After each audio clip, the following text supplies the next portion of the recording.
That's Mike. News at 9. Sri Lanka से भारत स्थानांतरित एक नशीले पदार्थों के दोषी कैदी के मामले में भारतीय उच्च न्यायालय ने विदेश मंत्रालय और गृह मंत्रालय के अधिकारियों पर जुर्माना लगाया है। 2015 में श्रीलंका में 720 ग्राम हेरोइन रखने के आरोप में उम्र कैद की सजा पाए कैदी को 2016 में द्विपक्षीय समझौते के तहत भारत भेजा गया था, लेकिन सजा की अवधि को लेकर विवाद खड़ा हो गया। मद्रास हाईकोर्ट ने कहा कि भारत ने श्रीलंका की सजा को बिना पूर्व सहमति के बदलने की कोशिश की, जिससे कैदी की रिहाई में देरी हुई। अदालत ने 2 संयुक्त सचिवों पर 50-50 हजार रुपए का जुर्माना लगाया है। भारत दौरे पर आई जापान की प्रधानमंत्री सनाए तकाइची के बयान पर चीन भड़क गया है। बीजिंग ने उनके free and open Indo Pacific vision की कड़ी आलोचना की है। चीनी विदेश मंत्रालय के प्रवक्ता गुओ जियाकुन ने कहा कि ये नीति आजादी के नाम पर क्षेत्र में टकराव और विभाजन को बढ़ावा देती है।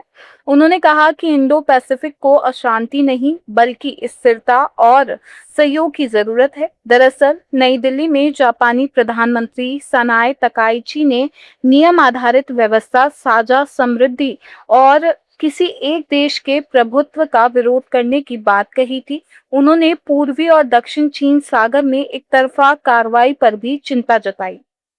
थाईलैंड जाने वाले भारतीय यात्रियों के लिए नई ट्रैवल एडवाइजरी जारी की गई है। सलाह के मुताबिक यात्रियों के पास कम से कम 6 महीने की वैधता वाला passport, confirm return ticket, hotel booking और स्पष्ट यात्रा कार्यक्रम होना जरूरी है। यात्रा से 72 घंटे पहले थाईलैंड डिजिटल अराइवल कार्ड भरना भी अनिवार्य बताया गया है। इसके अलावा यात्रा के उद्देश्य के अनुसार सही वीजा, वीजा ऑन अराइवल या वीजा वेवर का लाभ लेने वालों के पास कम से कम 20,000 थाई बेहत नकद होना चाहिए। समूह में यात्रा करने पर भी हर यात्री को अपने सभी दस्तावेज अलग अलग रखने की सलाह दी गई है।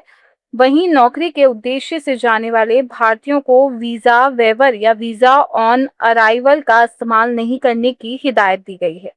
पाकिस्तान की ट्रांजिट पाबंदियों के बीच भारत और अफगानिस्तान ने व्यापार का नया रास्ता खोज लिया है। अब दोनों देशों के बीच कई सामान दुबई के जरिए भेजे जा रहे हैं।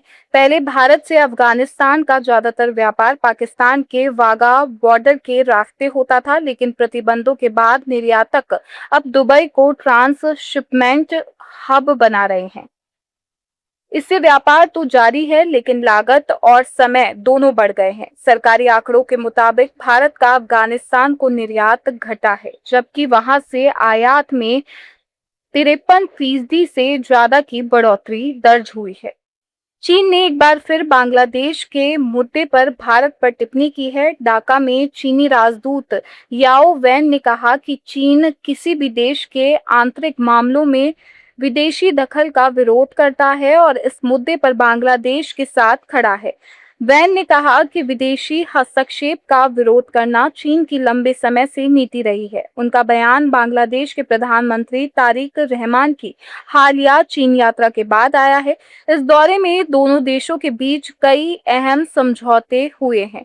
वहीं बांग्लादेश के चीन से J-10C फाइटर जेट खरीदने की अटकलों पर चीनी राजदूत ने टिप्पणी करने से इनकार किया, लेकिन रक्षा सहयोग को दोनों देशों के रिश्तों का अहम हिस्सा बताया। प्रधानमंत्री नरेंद्र मोदी अगले सप्ताह अपनी पहली आधिकारिक न्यूजीलैंड यात्रा पर जाएंगे। न्यूजीलैंड के प्रधानमंत्री क्रिस्टोफर लक्सन ने इसकी पुष्टि करते हुए कहा कि भारत दुनिया की सबसे बड़ी और तेजी से बढ़ती अर्थव्यवस्थाओं में से एक है और न्यूजीलैंड की समृद्धि के लिए बेहद अहम साझेदार है।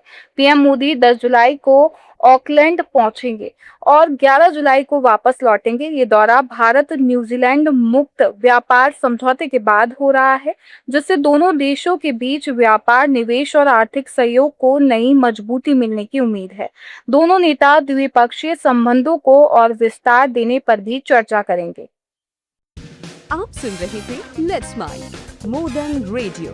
फॉलो कीजिए हमें हमारे सोशल मीडिया प्लेटफॉर्म्स पर। आप सुन रहे थे